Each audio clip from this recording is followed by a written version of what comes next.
Good afternoon. Thank you for joining us today. Hope you didn't have any trouble parking or getting here. I am Keandre Battle, a participant for Free Spirit Media's Industry Pathways program. And I am Charles Honeywood, also part of the Industry Pathways program. Keandre and I will be your MCs for the Social Elevation broadcast. So grab your snacks and beverages of choice and get ready to be socially elevated. But before we get started, I am going to pass it over to Anidra Kerr, Free Spirit Media's Interim Executive Director. Thank you so much for joining us today. My name is Anidra Kerr, and I am the Interim Executive Director for Free Spirit Media. You may be asking yourself, what is a social elevation broadcast? Free Spirit Media's Social Elevation broadcast is a special screening and community event meant to shine the light on our young people and the amazing members of our community and the Free Spirit Media family. This is a time to acknowledge what a challenging year it has been for all of us and for Free Spirit Media, and to see what our talented media makers have been up to. Come and gain inspiration, listen, share, and connect with each other. Know that you, our participants and guest speakers, make this amazing work possible and contribute to achieving our mission. Join us in elevating your spirits and using media to transform society. We would like to take 1 minute of silence to remember all of the people we have lost this past year, and to all that have stood in solidarity with the Black Lives Matter movement.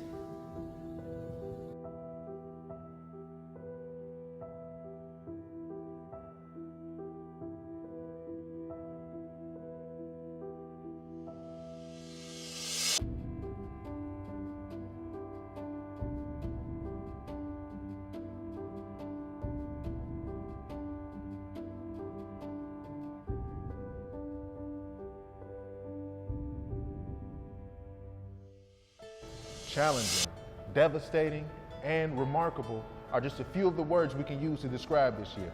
Take a look at some of the Free Spirit Media pieces that reflect where we are. Introducing a compilation of 3 pieces called These Times.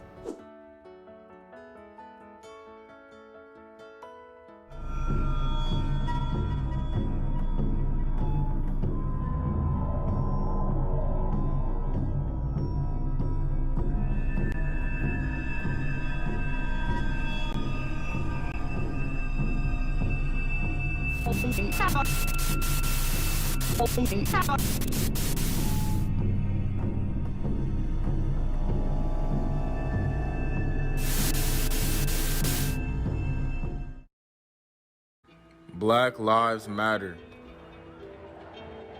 Black Lives Matter. Black Lives Matter means to me being an advocate for your community and your race and supporting each other.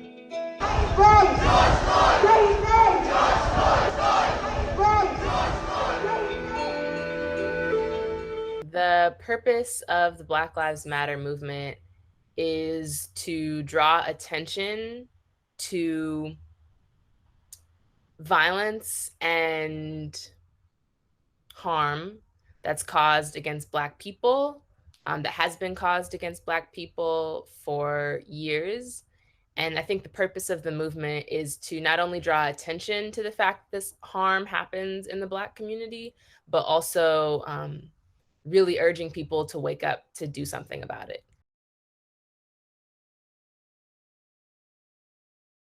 As an isolated incident.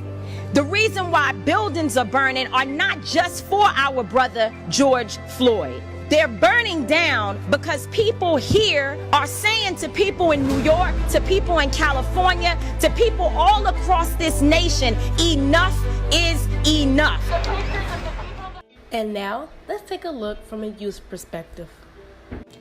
Hi, my name is Shanity Bailey, and my topic is about Black Lives Matter movement. This affects me because I am a young Black lady and I live in Chicago, which is a very violent city. So yeah, and some changes I want to see is people listening, like the president, police officers, the government, just listening to what we have to say as Black individuals. My topic is Black Lives Matter. I chose it because I feel that I have some unsettled feelings about what has been happening. In some ways, it has affected my life and my perception of police in the majority of American society and values.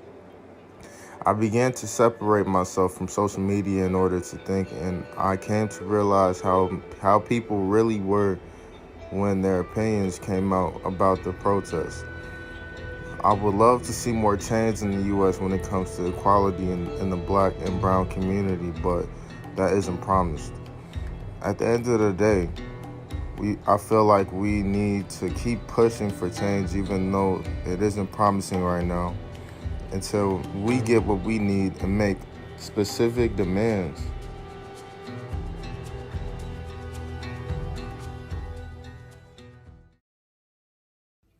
I'm glad that African Americans is going out there marching for what they believe. How are you affected? It's affected me because being an African American, specifically African American male, police officers killing us in the street, and it could happen to me, it can happen to anybody. It is an intolerable situation. It has been intolerable for 100 years. This is a tremendous amount to demand of people who are technically free in a free country which is supposed to be the leader of the West. They have no idea what it costs those kids to go through that, to picket a building, for example, when people upstairs in the building are spitting down on your head or trying to vomit down on you. You know, for all these hundreds of years, white people are going around saying they're better than anybody else. Sooner or later, they were bound to create a counterweight to this. Within the statement from James Baldwin about the Black Lives Matter movement, he discusses how people who are primarily black and brown are put into violent and poverty-ridden environments. As they are within an oppressed group, their protests result in violence due to the force used by police who expect violence from those people. This is definitely what has been occurring during the Black Lives Matter movement, which has been addressed by several other people as well.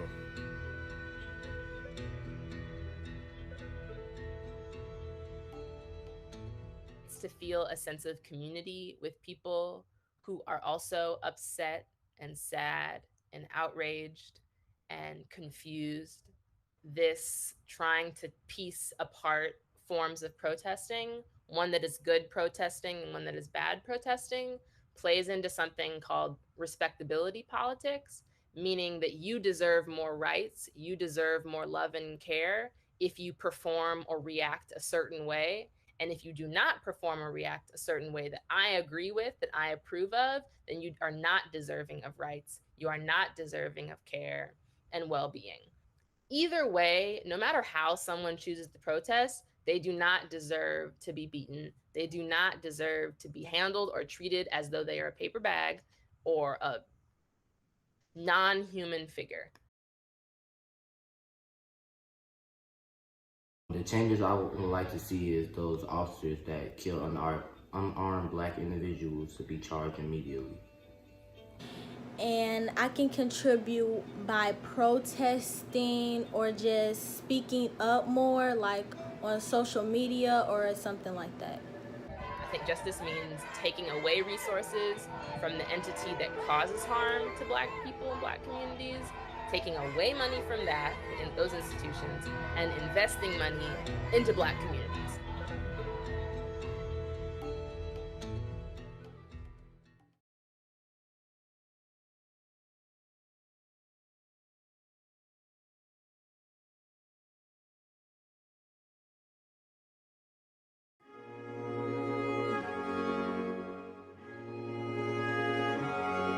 I am Brandon Hummins, coming from the west side of Chicago.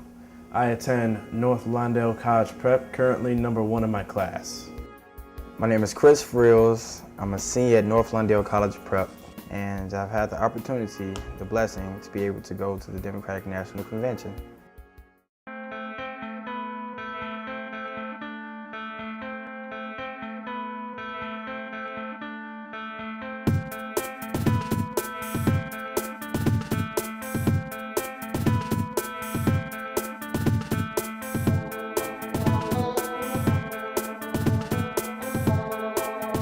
What's up, you guys? Chris Frills and Brandon Hummins. Here on our quest to find out, are there grounds for hope in America?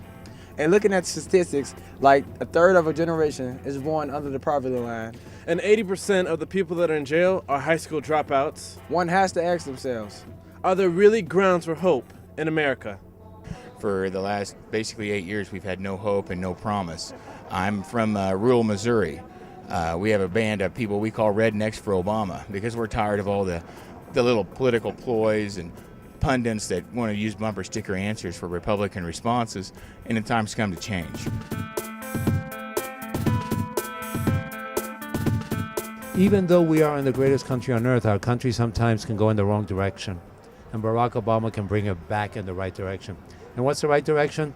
To take care of folks here at home, to bring equality for people. There will be change because our hope is in the future, and you are our future. As a citizen of the United States, I see that many different things can be accomplished by anybody. I think that people like Michelle Obama saying that if we all help each other and we all believe in each other, then we can truly make steps into having a sense of hope and a sense of security in America. That's the world as it should be. That's the world that Barack is fighting for.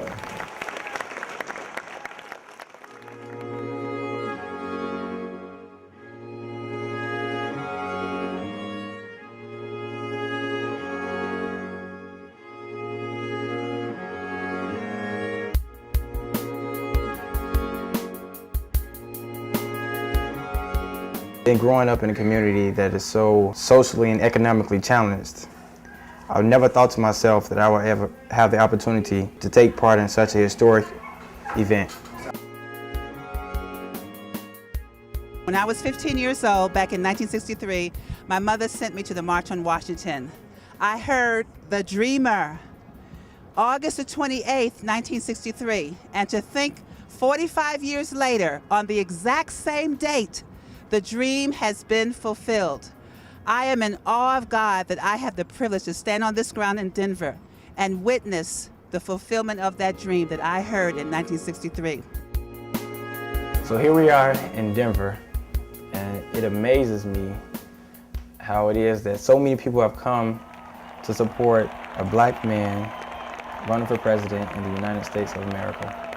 A man who promotes hope, who promotes unity among all. America, we cannot turn back. We cannot walk alone. At this moment, in this election, we must pledge once more to march into the future. Let us keep that promise, that American promise, and in the words of Scripture, hold firmly, without wavering, to the hope that we confess.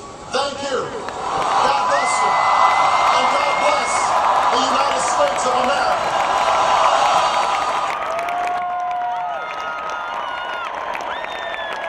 As people walk out, they're walking out in the hopes of a better future for themselves, a better future for their children, a better future for the generations that come beyond them, a better future for America. Brandon, what do you think about it?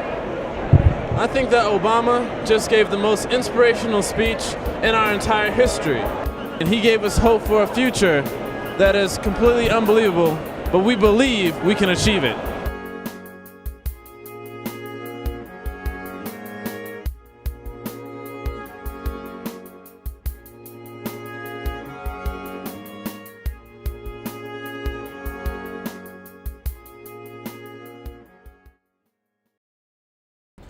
Black Lives Matter.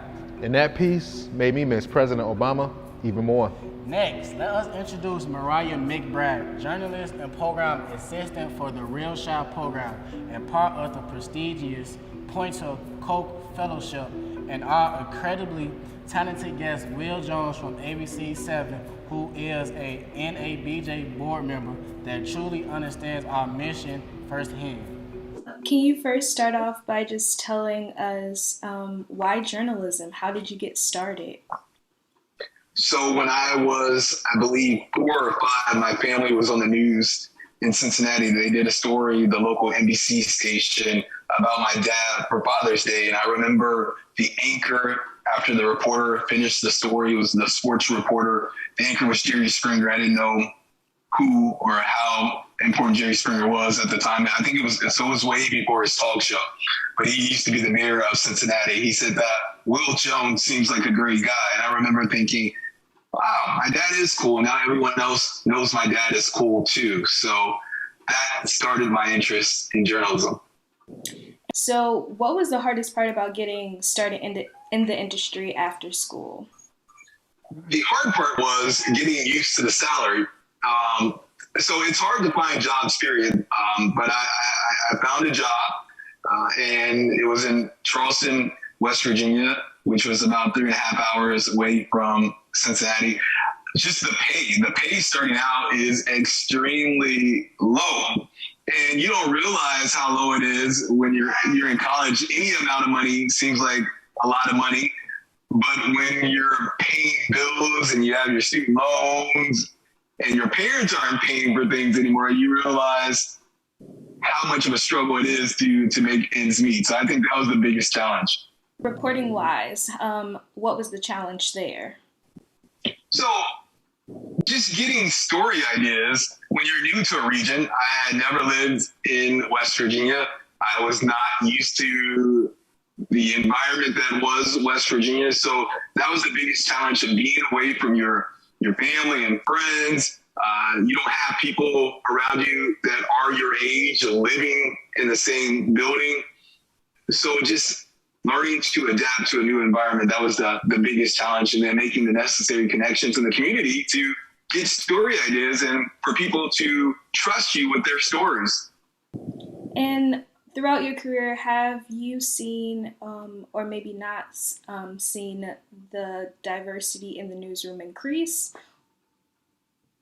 So at the station I work for now, this is like the most diverse station I've ever worked for. We have people represented from all different backgrounds. And I think that is why we do such a good job covering our diverse communities within Chicago, because we have people who understand what people are talking about within these neighborhoods or certain communities. So I have seen just in my career moving from a smaller market station in West Virginia where there were 2 Black people at the station, and then moving, and then there were no other ethnic groups at the station, and then moving on to Chicago where there are a lot. I can't even count off the top of my head how many Black reporters or Asian anchors or Hispanic reporters we have at the station. What advice would you give Free Spirit Media, our participants, our partners, our supporters that can help transform the nature of reporting and the racial makeup of our newsroom? I would just say own your voice, trust your gut.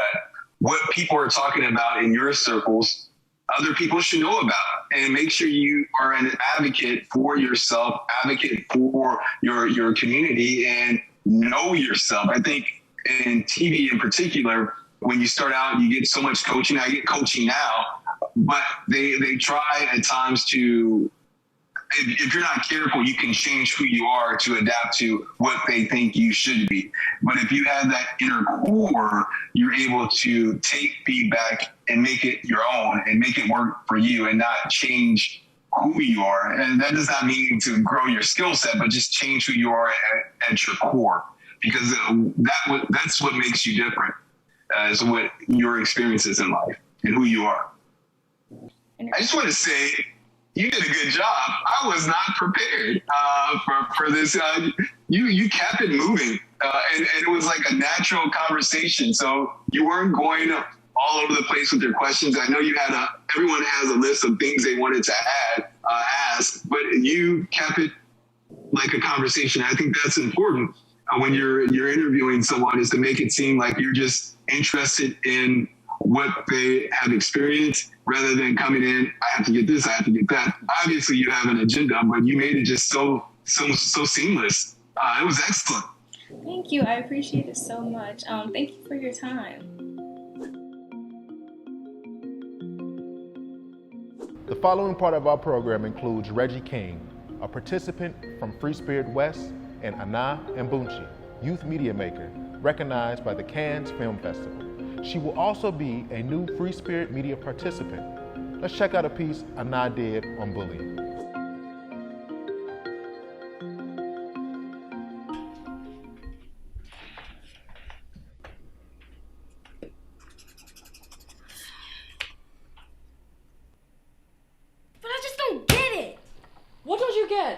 multiplications? You're not even concentrating, child. I don't know. I just don't get it. I'm just stupid. Tita, who told you that you're stupid? The kids at school. They call me stupid. Listen to me. Listen. You're not stupid. How can you be stupid when you're on the honor roll? Everyone thinks I'm stupid. They call me Blackie and African booty scratcher. They all laugh. No one cares. Not even my friends. They just sit there and laugh on being called names. They don't stick up for me at all. And I hate that they call me African booty scratcher. It makes me feel like they're not only talking about me, but my family.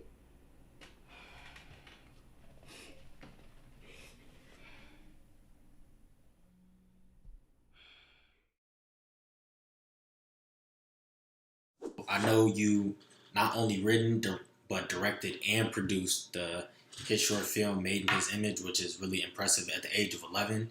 So congratulations on that. And can you just speak to me about basically why you made that movie and like what was the process behind making that? Yeah, I made in His Image because in 3rd and 4th grade, I was bullied about my dark skin complexion and for being part Kenyan.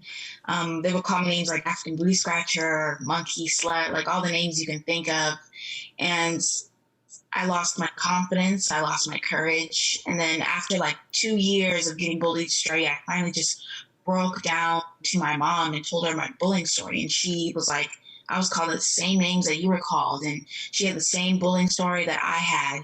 And I was like, well, if my mom can go through this and be the woman that she is today, so can I. So then I just started writing my story in my journal. And then one day I went to an acting lesson with my coach, the fly girl, Josie Harris Thacker. There was this book on her shelf called Dark Girls, written by Phil Duke. I was like, what is this book? And she's like, oh my gosh, you have to read this book, because by then everybody already knew about my bullying story. I was kind of open and honest about it. So I took the book home, I read it, and I just couldn't put the book down because I didn't realize people like Viola Davis, Lupita Nyong'o, these famous people went through what I went through. So then that's when I fully wanted to share my story, to empower young dark girls like me to love themselves and to have courage and to know that their dark skin is beautiful and no one can tell you any different. And the process of Made in His Image was kind of interesting. One of those days it was raining and we were supposed to go outside and we couldn't. So we were like, you know what, let's just shoot it inside because it was supposed to be a playground scene. So we were like, let's just make it a gym scene. No one will ever know. No one will ever know. And we would also have some like sound issues, but we got it done. And everybody on there did it for free. Everyone was so nice. Everyone was like basically my friends. And there were also some people that we auditioned to be in it. And it was really hard finding someone who could play me. There was just a lot of people that didn't resonate to me and a lot of people that weren't my skin tone. And I was very adamant on finding someone with my dark skin tone. And when I found her, she was amazing. And when I met her, she was exactly like me. And I was like, I made the right choice. And she brought my film to the light. And I'm so grateful for her because my film is what it is because of her. She told that story and she had the same experience I had, and it was because of my film that she was able to overcome her bullying. So it was a lot of empowering during that set, and it was a long process, but it was worth it because, you know, I empowered a lot of people. Yeah, I love that you're not only taking your situation and experience and trying to uplift yourself, but also trying to uplift other people that are going through the same things as you. And so other than just uplifting, what else did you want people to take out of that film? I wanted people to find their voice, to find their happy, because I'm an actress and I didn't know that I was going to be a director. I never knew my purpose. But when I got bullied, then I found out that I really am a filmmaker and that's really what my passion is. So doing Made in His Image was another way for people to find their voice and to not just, they don't have to make a film when they get bullied. They can write a book They can start an organization. They can do so many things because we have social media now. So there's so many things that you can do. And I just wanted to let people know that they can find a voice, and they're not too young to start change. No one is too young, and they can make a difference at such a young age. So that was another goal of mine. Okay, and with you being so young and still having so much future ahead of you, what else do you want to do within the film industry? Like, what other topics do you want to address? The main topic I really want to address is colorism. So that was another thing that was going on in my film, Made in This Image, was it tackled colorism and bullying at the same time. So I think the Black community, not just the Black community, but the Hispanics, Indians, Asians, we all have an issue with colorism. We separate ourselves with hashtag Team Light Skin and hashtag Team Dark Skin, where we should really just be one team. We shouldn't have to separate ourselves based on our skin color. And I think in my filmmaking, I really want to show people that we can come together no matter our skin color, and we can come together and make so much change in this world. And I am doing a 4-part miniseries that tackles colorism worldwide and how the skin bleaching community is like $1 billion industry, and we need to find a way to increase that, because there's no way that people should be using skin bleaching just so they can feel beautiful and lighter when they shouldn't, because they already are beautiful. God created you for a reason. When he made you, he saw that it was good. He made you in his beautiful and perfect image. And that's really what I want to tackle as I grow more in filmmaking. Okay, and for us being Black people and Black youth especially, most times we're either underrepresented or we don't have access to the resources that other people have for like filmmaking. So what advice would you give to kids who are trying to come up the same way we are with filmmaking and things like that? I would say use the people around you. That's exactly what I did. I used the people around me, and they really helped me as the people that I used around me. Just find your friends and family who can help you in whatever you want to be, or whatever, filmmaking, writing a book. Just use the people that you have around you, because those people can make you successful. All right, and what do you feel like, and I know you're still young, so you might not have as much power as you want to, but what do you feel like in about 10 years maybe, how do you feel you can impact the youth and put them in positions to where they have direct access to like film industries? I think in 10 years, well, I hope and I pray in 10 years that we Black people, not just Black people, but everyone around us can be treated as equals, and we could be looked at as not just, thieves or, just people, just be looked at as regular people. So I hope like in 10 years in the filmmaking that I do, it can really just empower people and wake people up and realize that, we need to step our foot down. White people in particular really need to step their foot down and really need to start including everybody. And I hope that in 10 years, the films that I create and the messages that I bring out really help to empower and lift up people, and really help to bring the message out that we are exactly like you. We're no different. Well, thank you, Anna. I cannot wait to see what you create next, and you have a really, really bright future ahead of you. Now, I'd like to share a portion of a piece that I created through the pandemic.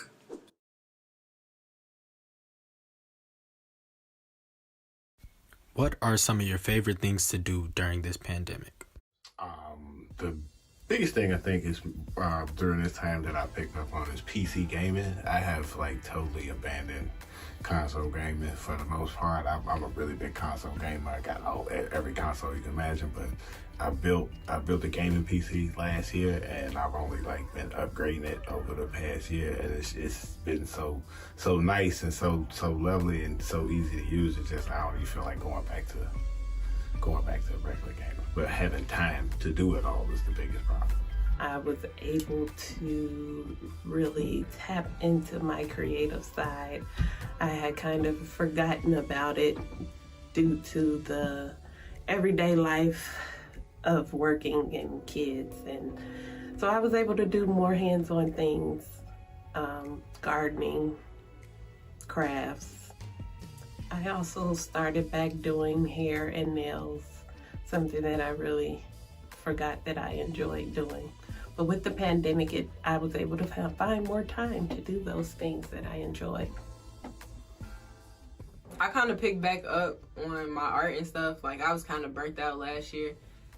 And I had time, but I didn't have enough time. But now that I have a lot of time, because all we do is stay at home, and I don't have classes for real. All I do is like paint, draw, make clothes, all of that good stuff, you know? During this quarantine, I learned how to skate. I tried calligraphy. And I started making keychains and ashtrays and cute stuff like that.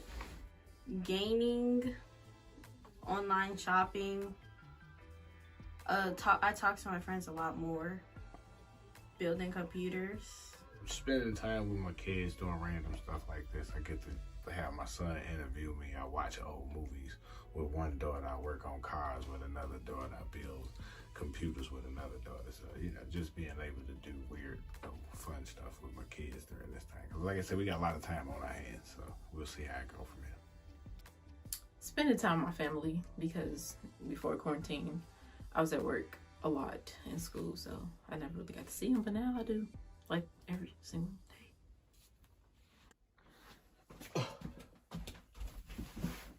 Gotta make sure I look good. Y'all hear that, right?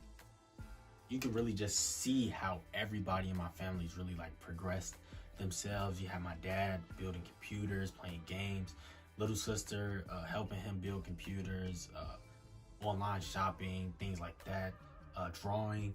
You got my other sister drawing, my other sister learning how to roller skate, making like keychains and stuff like that. My mom picked me back up hair, cosmetology, things like that.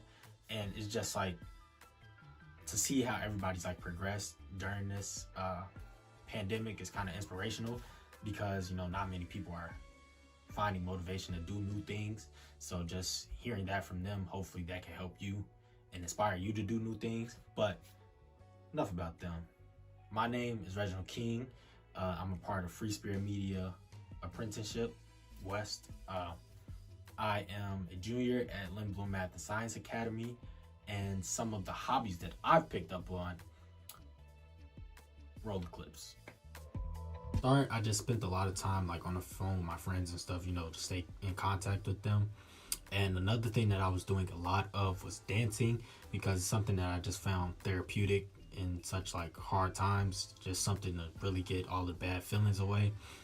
I've even tried doing my hair a couple of times.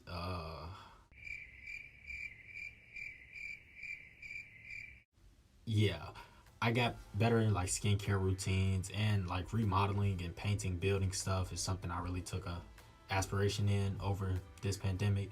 But really like honing in on my basketball skills, which is something I love doing the most, was like really beneficial, because I have a lot of time on my hand to just continue to get better and better. And so that's really what the main things that I've learned during this whole pandemic. Free Spirit Media's participant, alumni, and staffs are multi-talented creator. Meet Ryan McGill, also known as Roy Henix, a previous Industry Pathways cohort member and talented musician. Put those running shoes on. It's a quarter after dawn now. And when it's cold outside, stay afloat, you're covered in color. Tell my sister that I love her. If I had a choice, I'd probably choose another. At the end of the day, when the clock strikes out, then here I'll stand. If it's gray, you're red, yellow or blue. God knows your pain, believe it's the truth. God chose you, God chose you, God chose you, yeah, God chose you. Before you ask, it's to you. Sometimes you'll feel like a runaway. Just know that you're here to stay. Don't leave me, believe just breathe. Tell my sister that I love her. If I had a choice, I'd probably choose another end. At the end of the day, and the clock strikes out, then here I'll stand. Doesn't mean red, you're red, yellow or blue. God knows your pain, believe it's the truth. God chose you, He chose you. So raise your glass before you ask. Here's to you. Yes, God chose you. Thank you, Ro, for providing us with some musical inspiration. Don't miss this segment. Alumnus Joshua Jackson will gain insight from Kwame Omoku, multi-talented film veteran and director of the Illinois Film Office. Going back to, I guess, your younger days, what was that pivotal moment that kind of sparked your interest in film? Well, it was like two parts. One, it was a photography class I took in my junior year of high school that kind of really changed my whole perspective about, the visual arts and what that meant in my ability to express myself. And that transitioned into motion once I started really getting into independent films. My mom was a huge independent film fan when I was growing up, and she used to go to the video store and rent a lot of independent, kind of obscure stuff, and I used to enjoy that as a teenager and growing up, and it really sparked my interest in film. And but I had to say, it was To Live and Die in LA. Watching that film made me want to be a filmmaker for whatever reason. I don't know, it just triggered something in me. As a veteran, how have you seen the landscape of film and media evolved over the last 25 years? First and foremost, at the top of that list, I have to say technology. I went to film school, and I used to actually cut actual physical film and tape it together to edit. It's just the advent of non-linear digital editing, the switch from analog to digital formats has just opened up the industry and the craft in a way that's crazy. I mean, it's changed everything. I think I'd have to say technology has been at the forefront on both the level of production and then also even with distribution, where the only place you could watch something used to be a DVD in your house or a television program that would broadcast, and now you're watching entire movies on your phone. I guess kind of talk about why representation is so important in film. Well, you're telling stories, and so you want the stories to reflect the people that are telling them usually. I mean, especially when you talk about pieces of art that are, about people of color. Having that perspective, I think, makes all the difference in the world. And I think a lot of networks and studios are starting to realize that having people of color in their artistic process does nothing but enhance their brand and make the product even better. And how do you see the city of Chicago contributing to solutions of inequity in the film industry? Well, in conjunction with the state of Illinois, I think we've done some amazing work here. Right now, statistically, the average film crew is about 51% women and people of color compared to 49% Caucasian in the city of Chicago. And those type of numbers are just really unheard of anywhere else. So I think it's a priority for us in order to facilitate this. I think workforce development is very important.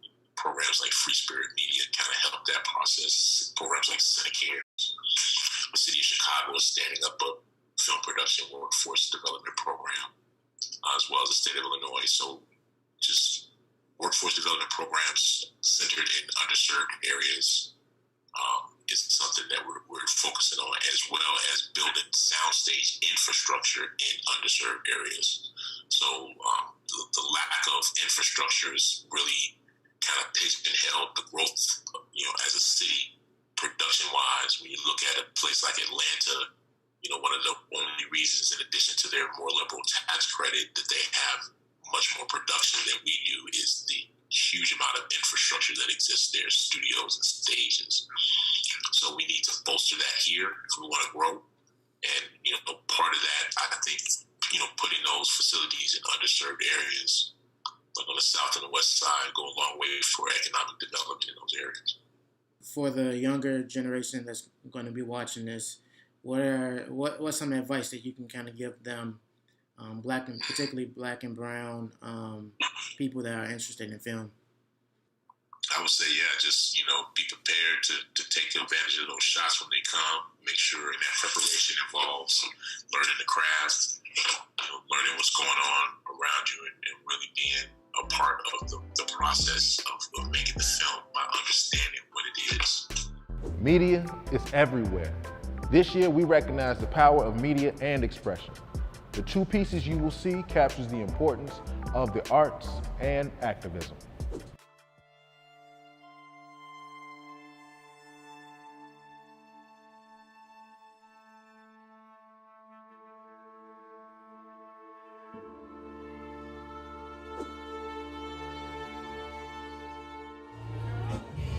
Music and people fill the room at this year's opening of the 8th Art of Blackness exhibition. Curator LaShawn Tynes says after 7 years of hosting, he still enjoys it. I really enjoy the sense of camaraderie that I see the artists share with one another and just the attendees, and they're very excited to show their work, and they're very excited that people receive their work well.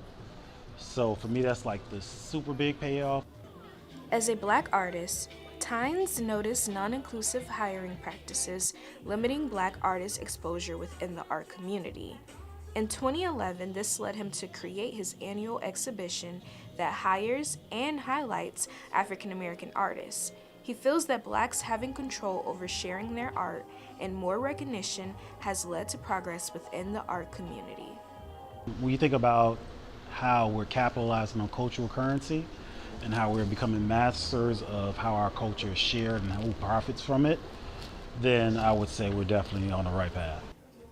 One artist, Jemiah Calvin, also known as Maya the Creator, says the location of the display can give black artists a new audience.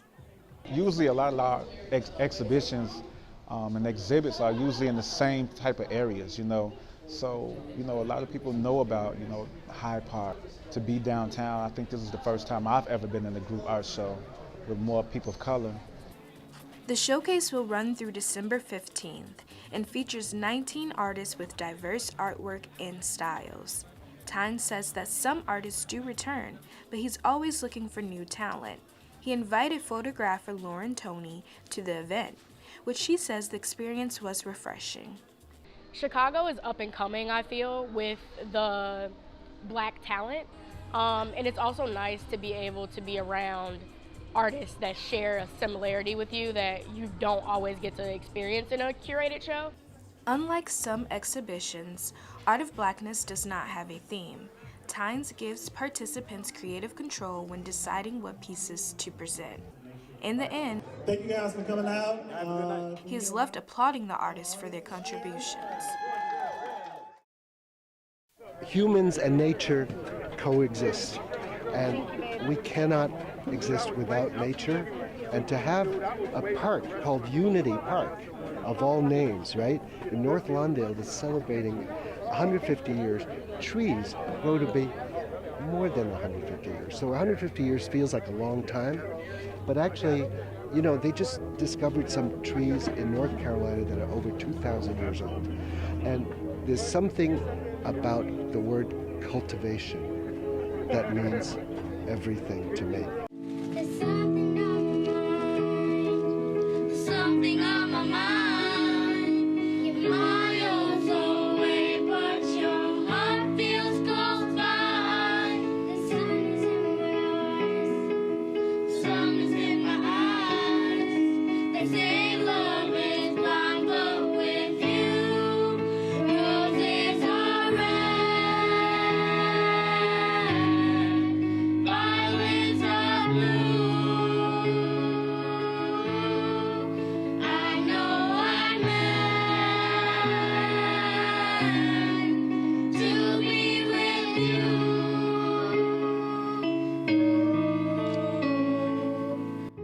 lots of community engagement projects all around the city.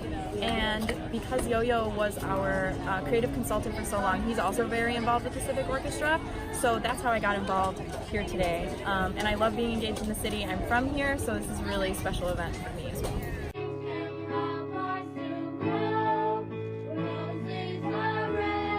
I work at this shop in North Lawndale, this is Forge, and then the School of the Art Institute, who was working with Pedro Reyes, the artist, and they had they have this project of forging shovels from gunmetal, and they came to the shop, asked if we could do it, and then we did. Yeah, usually I'm just a industrial blacksmith making hardware and stuff, and I had this opportunity to make something a little more fun, artistic. That's all I wanna do, and all I need is you. Maybe you would be somewhere else apart from me. Come on soon. Because that's the word that's formed from culture. It's what we invent, what we build in order to live and to have hope, right? So it's all about living things. How do we keep ourselves alive? How do we keep other things alive and maintain so we can all thrive together?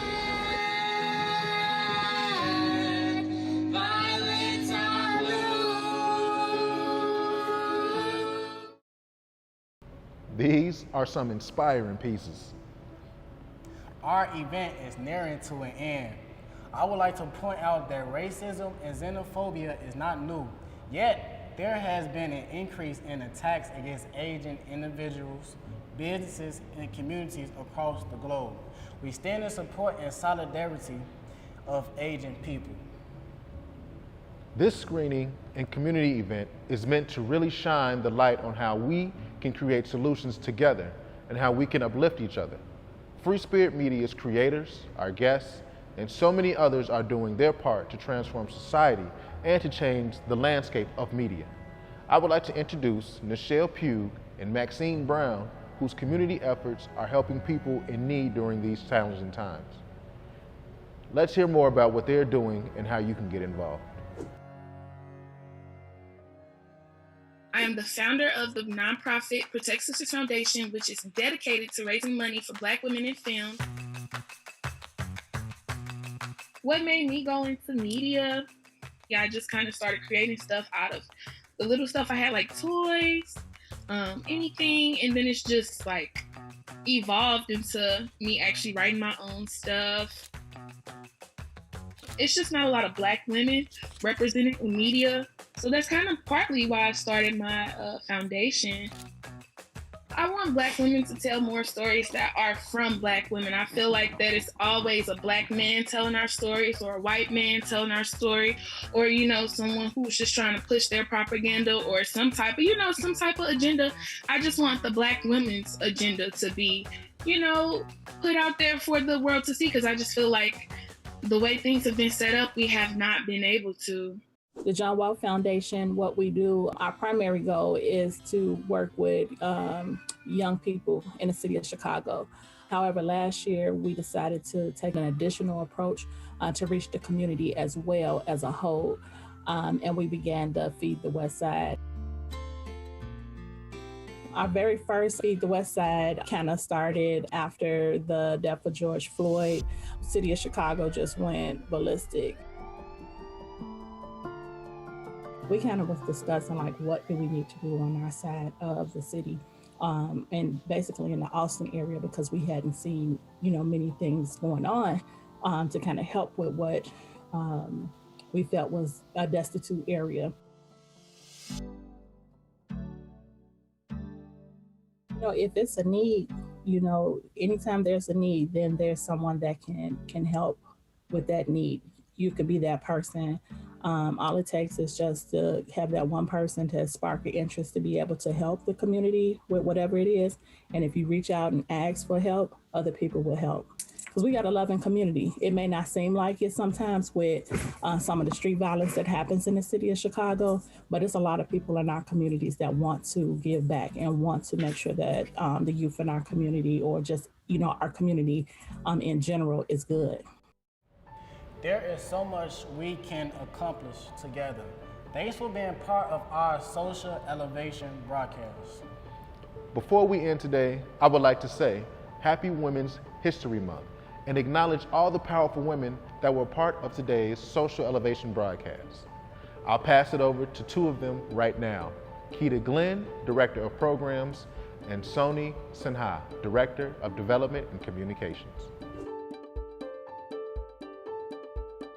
I am so proud of the media makers and leaders. Thank you for everything you have done today, throughout the pandemic and this challenging year, to build community and help us get through. Please be sure to mark your calendar for May 20th from 7 p.m. to 8 p.m. to celebrate our 20th anniversary. Thank you for being part of our first Social Elevation broadcast. We're thrilled to have you here. Thank you to everyone that made this event possible, especially the women identifying individuals. Happy Women's History Month. We look forward to seeing you at our 20th anniversary focus event. Have a great day.